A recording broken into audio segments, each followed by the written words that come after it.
করেছি।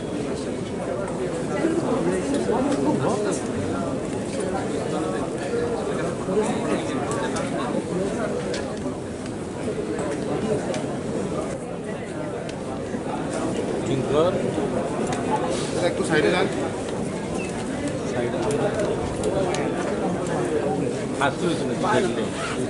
সামনে দূরে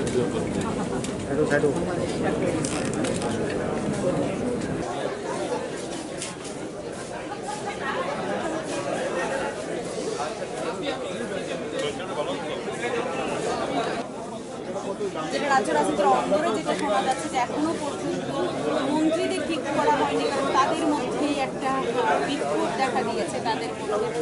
কারা হবেন বা কারা আজ हमारे त्रिपुरा के नवनियुक्त माननीय मुख्यमंत्री उनका शपथ समारोह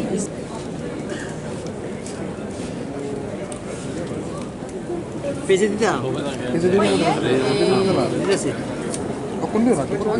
হ্যাঁ হ্যাঁ একটু ইতান কইরা জুম কইরা দো না লাইভে, আমি তো সব আমার দোষেই। সামনে দাঁড়িয়ে দাঁড়াচ্ছে, এটা আমার না না, দোষ। সামনে সামনে গিয়ে বাইরে একটা কথা কমতো রে।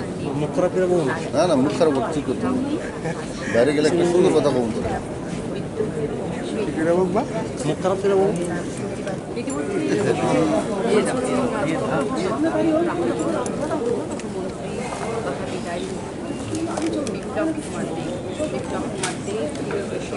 দিবেন কম দিয়ে দিছি।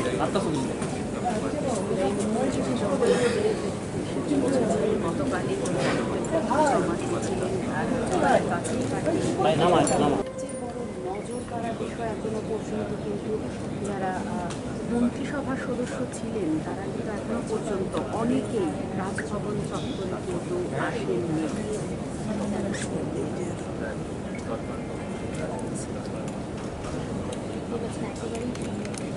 সুমন গোড়া আপনারা সরাসরি যে की समाप्ति के लिए आपकी अनुमति है। এবং With the permission of Honorable Governor, sir. অন্যান্য সদস্যরা কিন্তু আজ শপথ নিলেন না বা অন্যান্য কোনো মন্ত্রীদের কিন্তু দেখা যায়নি, এবং সেটা কিন্তু এই মুহূর্তের সবচেয়ে বড় খবর। কিন্তু ঘোষণা হয়ে গেছে যে রাজ্যপালের অনুমতি নিয়ে অনুষ্ঠান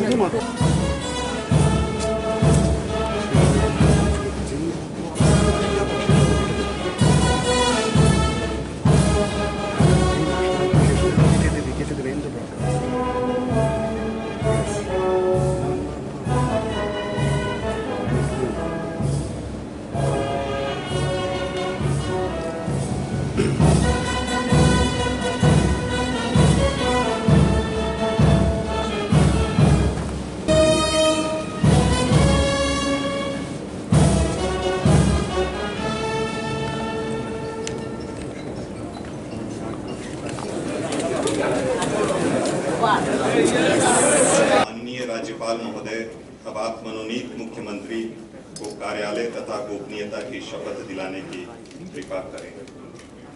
डॉक्टर मानिक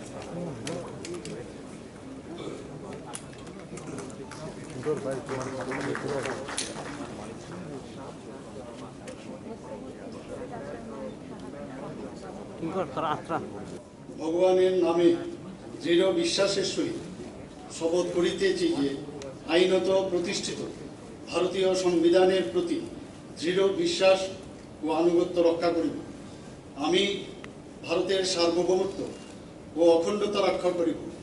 আমি ত্রিপুরা রাজ্যের মুখ্যমন্ত্রী হিসাবে আমার কর্তব্য বিশ্বস্তভাবে ও বিবেক পরায়ণতার সহিত সম্পন্ন করিব এবং ভারতীয় সংবিধান অনুযায়ী ভয়, অনুগ্রহ, প্রীতি ও বিদ্বেষমুক্ত থাকিয়া সর্বশ্রেণীর লোকের প্রতি ন্যায় আচরণ করিব।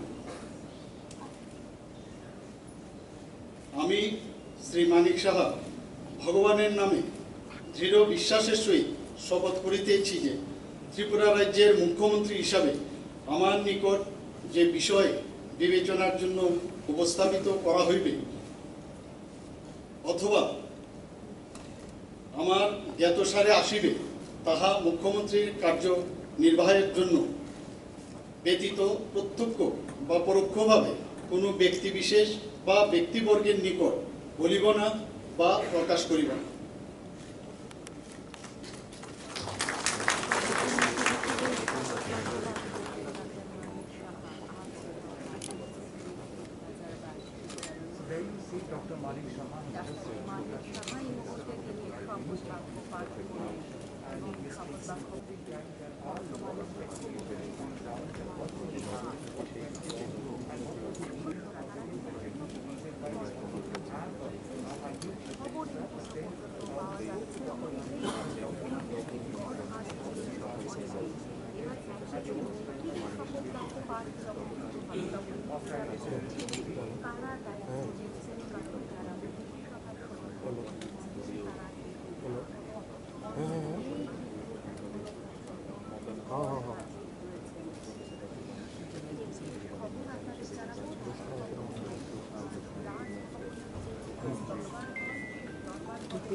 এবার আমার নামাই দিচ্ছি। খবর আপনাদের জানাবো যে রাজভবনের দরবার হলে কাটার 11টা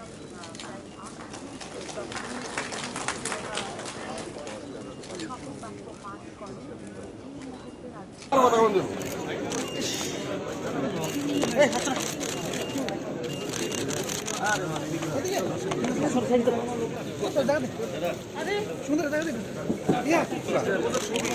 তুমি মোবাইলটা সরো।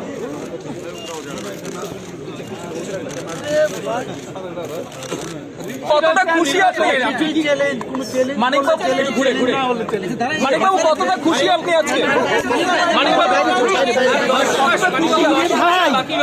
আপনি নতুন দায়িত্ব নিলেন কিভাবে আপনি আপনার কাজকে এগিয়ে নিয়ে যাবেন?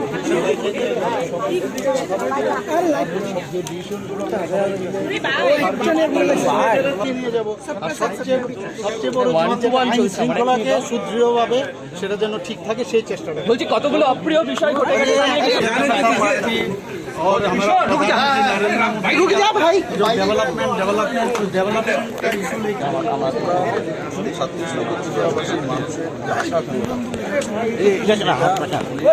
পূরণ করবেন এবং নিষ্ঠার সাথে এই কাজগুলো মাননীয় প্রধানমন্ত্রী বিভিন্ন স্কিমের মাধ্যমে দিয়েছেন বা রাজ্য সরকার তৈরি করেছেন, সেগুলোকে কম সময়ের মধ্যে যাতে প্রতিটি ব্যক্তির কাছে পৌঁছে দেওয়ার সক্ষমতা ওনার মধ্যে রয়েছে, উনি এটা নিশ্চিত করছেন। দেখুন দলের প্রভাব পড়বে কি করবে না, কেন্দ্রীয় সব চিন্তা করেই পদক্ষেপ নিয়েছে না, সেন্ট্রাল এসে। Thank you sir.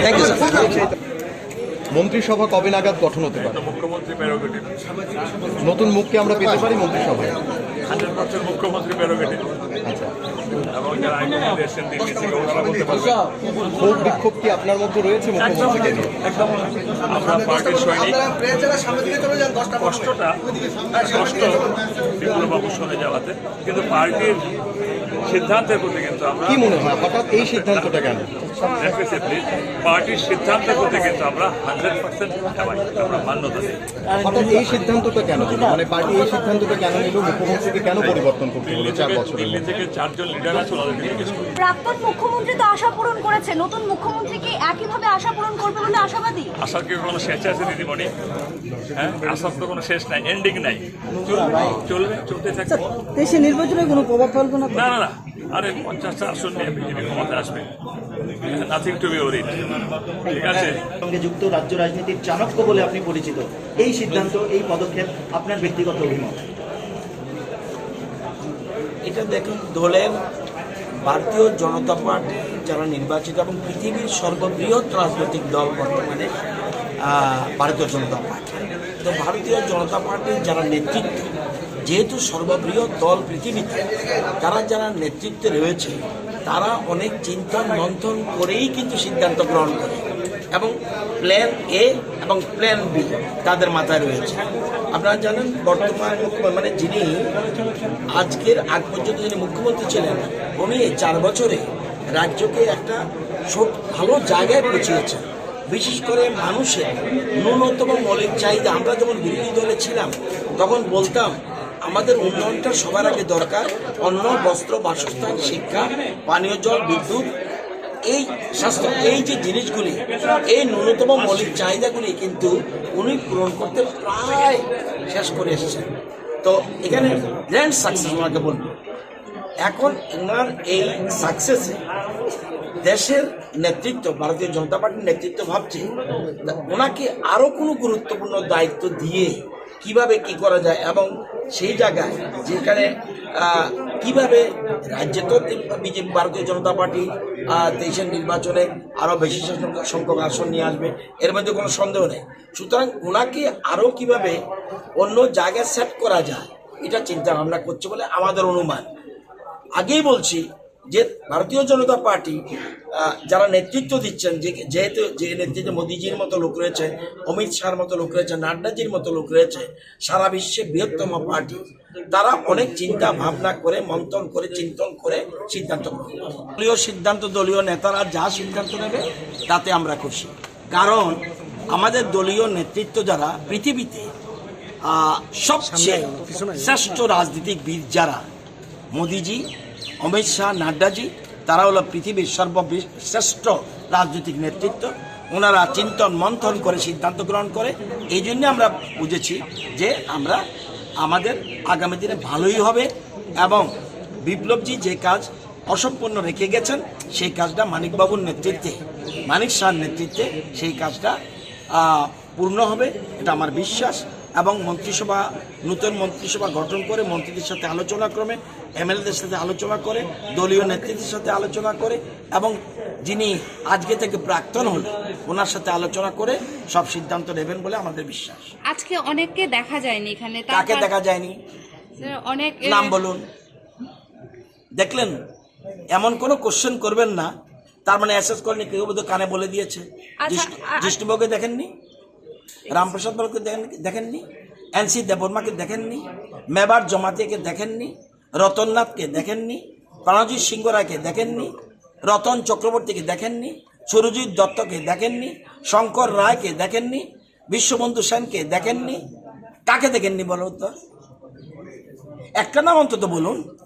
আচ্ছা স্যার, গতকাল একটা নাম বলুন, দেখেননি প্লিজ। গতকালকে যে করিমগঞ্জ এলাকায় একটা মার্ডার হয়েছে। বিজেপি এমন একটা দল, প্রথম আগে জনতার কাছে, আম পাবলিকের সাথে, তাদের আত্মার কাছে। আমাদের প্রাক্তন মুখ্যমন্ত্রী যিনি বিপ্লবজির সাথে কথা বলে বলছে যে কাজ শুরু হয়েছে 4 বছর ধরে, এটা আরো ভালোভাবে খুব তড়িৎ গৃহীত হবে মানুষের সাথে। এত ক্ষোভ দেখাচ্ছিলেন অনেকে, রামপ্রসাদ পাল কালকে আমরা দেখতে পেলাম উনি ক্ষোভ দেখিয়েছেন যে উনি মুখ্যমন্ত্রী হিসেবে মানিক শাহকে মানতে চাইছেন না। আপনাদের মধ্যেও কি সেটা রয়েছে? ঠিক এরকম ব্যাপার না, ব্যাপারটা যে মানে প্রাক্তন মুখ্যমন্ত্রী যথেষ্টভাবে মানুষের সঙ্গে এত বিষয়ে মিলেমিশে মানুষের সাথে কাজ করেছেন, এটা অনেকের মধ্যে দুঃখ থাকতে পারে, আমার মধ্যে দুঃখ ছিল। হঠাৎ পরিবর্তন হচ্ছে, এটাই অন্য কোনো ব্যাপার, বাকি সব ঠিক। উনি তো আজকে কিন্তু উনি অনুপস্থিতি, আপনাদের ভালো করে দেখেনি, শুধু নতুন মুখ্যমন্ত্রীর দিকে তাকিয়ে আছেন, তো এই জন্য ওনাকে দেখে দিচ্ছিল। কেন পারবেন? ডক্টর মানিক শাহ সারা জীবন এই পর্যন্ত মানুষের জীবন বাঁচিয়ে এসছেন বিভিন্ন রোগ থেকে। এখন আর ভালো করে পারবেন, কারণ সরকারি ক্ষমতার সঙ্গে আছে। আমি একা কাজ সবাইকে দিচ্ছি, কেন আসলেন কেন? আপনাদেরই তো লোক আবার মুখ্যমন্ত্রী। আমাদের সিদ্ধান্তক্রমে হয়েছে, তো আজকে গতকালকে কেটেছি, আজকে এসেছি। আপনি বলছেন নতুন মুখ্যমন্ত্রী আপনাদের সিদ্ধান্তক্রমে হয়েছে, আপনাদের বিধায়করাই বলছে এইটা তালিকা হয়ে এসেছিল দিল্লিতে, এটা চাপিয়ে দেওয়া হয়েছে। এবার দিল্লি কে আছে? দিল্লি তো আমরাই আছি, এখানেও আমরা আছি, দিল্লিতেই আমরা আছি। যেখানে আছে আমাদেরকে বাদ দিয়ে নিজস্ব মতামত। বিধায়ক তো দলের সিদ্ধান্তক্রমে বিধায়কের মত ছাড়া তো আর হয়নি। এখানে তো আপনি দেখবেন সবার হস্তাক্ষর আছে, বিধায়ক তো আপত্তি জোর করে হস্তাক্ষর নেওয়া হয়েছে এমন অভিযোগ। এগুলি মিথ্যা কথা। কেউ জোর করতে, অন্তত আমি জোর করে সিগনেচার করার মতো লোক না। ক্যামেরার সামনে বলেছেন, ক্যামেরার সামনেই বলছি, আমি একা না, সবাই বলছে। কালকে কংগ্রেস বাজি পটকা ফুটিয়েছে, কি বলবেন? এটা ওদের ব্যক্তিগত কারণ, কি কারণ হতে পারে সেটা আমাদের জানা নেই। বাজি যে কোনো সময় ফুটাতে পারে। কি মনে হয় বাবা, বিপ্লবদের পদত্যাগ করা থেকে কংগ্রেস এতটা খুশি? পদত্যাগ করলেন, সুদীপ রায় বর্মনের নৈতিক জয় বলছে এটা। এটা অসম্ভব, এটা বানোয়ার কথা হতে পারে না। একজনের পদক্ষেপ আরেকজনের নৈতিক জয় কি করে হয়? এর স্ব ইচ্ছায় করেছে উনি, ওনাকে চাপে ফেলে অনাস্থা দিয়ে হয়নি কি? এটাই ভারতীয় জনতা পার্টি। মানে আপনি বলছেন দিল্লি থেকে কোনো চাপ সৃষ্টি করা হয়নি? চাপ সৃষ্টি করা হয়নি, স্ব ইচ্ছায় উনি পদত্যাগ করেছেন। আর এটা দলের সংস্কার। কারণ আপনি কাউকে কেমন দেখেছেন, আজকে সবাইকে কেমন দেখছেন নিশ্চয়ই উপলব্ধি করতে পারছেন। দলের সিদ্ধান্ত অনুযায়ী দল যখন যেখানে রাখবে সেখানে থাকবে। দুজন তো মুখ্যমন্ত্রী শপথ নেওয়ার পর এসেছে, এটা আসা যাওয়ায় রাস্তায় জ্যাম থাকতে পারে, সে আমরাও একই পথ দিয়ে এসেছি, আগে আসতে পারে পরে আসতে পারে। সব রাইডার একই পথ ধরে আমরা এসেছি। না, সব রাইডার এক থাকে না, সবার গতিবেগ ঠিক থাকে না। সবাই মান ভাঙাতে দেরি হয় না না না, একদম না, এই ধরনের কোনো ব্যাপার না। একদম ভারতীয় জনতা পার্টি এই ধরনের কোনো ব্যাপার না। সামনে তো নির্বাচন, থেকে নিয়ে কতটা এটাও তো একটা প্রক্রিয়া, সামনে নির্বাচন, তার জন্য তো এটা ওটা সব কিছু সবাই বুঝে গেলে তো হয়েই গেল। বিজেপিকে বুঝতে হলে সাধনা করতে হবে, ঠিক আছে? এটাও একটা টেকনোলজি, সবাই সব বুঝে যাবে না, এটাও নির্বাচনী স্টাইল। সামনে দেখবেন, এখানে শুনুন আমি বলি, গ্রামীণ একটা বাংলা কথা আছে, গাছে বেল পাকলে কাকের কি, আগ্রহ সহযোগিতা করেছেন সেভাবে করবেন। এবং আমাদের দলে কোনো গ্রুপবাজি নেই, সবাই একত্র হয়ে কাজ করবো। বিষ্ণুবাবু কালকে বলেছেন যে আমি চেষ্টা ভ্রমণ করে কাজ করতে রাজি আছি, সেই কারণে দল এবং প্রশাসন দুটোই শক্তিশালী হবে। আপনারা কি মানে খুশি নতুন মুখ্যমন্ত্রীকে পেয়ে? তিনি শুধু মুখ্যমন্ত্রী ছিলেন না, তিনি আমাদের দাদার মানে আমাদের ভাই, তাকে আমরা রাখি পরিয়েছি। কখনো দেখেছেন ত্রিপুরা রাজ্যের ইতিহাসে মুখ্যমন্ত্রীর আবাসনে রাখি পূর্ণিমা হতে? কখনো দেখেছেন সেখানে মুখ্যমন্ত্রীর আবাসনে রাখি পূর্ণিমা ভাইফোঁটা হয়? আমরা তার সাথে এভাবে ইমোশনালি অ্যাটাচ ছিলাম। তখন আমরা নিশ্চয়ই আমরা বলেছি যে আমাদের আবেগ আমাদেরকে কাঁদিয়েছে। আবার আমাদের দায়িত্ব বিধায়ক হিসেবে, পার্টির কার্যকর হিসেবে আমাদের দায়িত্ব দলের সিদ্ধান্ত মেনে নিয়ে কাজ করা আছে, তাই আমরা প্রস্তুত, আমরা দলের সিদ্ধান্ত নিয়ে কাজ করব। কেন্দ্রীয় নেতৃত্বের এই সিদ্ধান্তে কোথাও কি রাজ্য বিরোধী যারা রয়েছেন তারা কি মাইলেজ পাবেন না হঠাৎ করে, যেহেতু এই মুখ্যমন্ত্রী? দেখুন, নাচানাচি তো সবাই করবে, সেটা রাজনৈতিক দলের রাজনৈতিক কার্যপদ্ধতি থাকবে, কার্যকলাপ থাকবে। বিরোধীরা কি বলবে এটা দিয়ে তো সরকারি দল চিন্তা করে না। বিরোধীরা নাচানাচি করবে, কিন্তু আমরা এতটাই শক্তিশালী, আমাদের এতগুলি বুথ, ৩,০০০-এর উপরে বুথ, আমাদের এমন কোথাও নেই যে আমাদের সংগঠন নেই, বরং বিরোধীদের সংগঠন নেই। কোনো দলে রাজনৈতিক, যে কোনো রাজনৈতিক দলে বলুন যারা বিরোধী রয়েছে, তাদের সেই বুথ শক্তি নেই তাদের, যেটা আমাদের রয়েছে। আমাদের মাইক্রো ম্যানেজমেন্ট আছে, এর চেয়ে বড় কি লাগে? সুদীপ রায় বর্মন এক সপ্তাহ আগে মুখ্যমন্ত্রী স্বরাষ্ট্রমন্ত্রী পদত্যাগ দাবি করেছিলেন, এক সপ্তাহের মধ্যেই মুখ্যমন্ত্রী তথা স্বরাষ্ট্রমন্ত্রী পদত্যাগ করলেন। কংগ্রেস সেটাকে মাইলেজ হিসেবে নিচ্ছে, কি বলবেন? এটা কংগ্রেস, আমি বললাম কোন রাজনৈতিক দল কি মনে করবে, এটা তার একান্তই ব্যক্তিগত। সুদীপ বাবুর কথা যদি আমাদের মুখ্যমন্ত্রী পরিবর্তন হতেন, তাহলে দিল্লি থেকে তিনি যে ধর্ণা দিয়েছেন আর স্টেট গেস্ট হাউসে যে আওয়াজ তুলেছেন, তখনই তো হতে পারত। সর্বোচ্চ নেতৃত্ব যখন অ্যাপ্রোপ্রিয়েট মনে করেছেন যে তাকে মাননীয় মুখ্যমন্ত্রী, যার বলিষ্ঠ নেতৃত্বে দল ক্ষমতায় এসছে, যে সময়ে 2016 থেকে 18 তার নেতৃত্ব, তার যে শক্তিশালী নেতৃত্বের মাধ্যমে সরকার পরিবর্তন হয়েছে, কমিউনিস্টের মতো একটা দল যেখানে 25 বছর ক্ষমতায় ছিল তাকে উপড়িয়ে ফেলতে পেরেছে। দল মনে করেছে, সর্বোচ্চ নেতৃত্ব মনে করেছে যে আগামী 2023-এর লড়াইয়ে বিপ্লব দেবকে দলের দায়িত্ব দেওয়া হবে, সংগঠনের দায়িত্ব।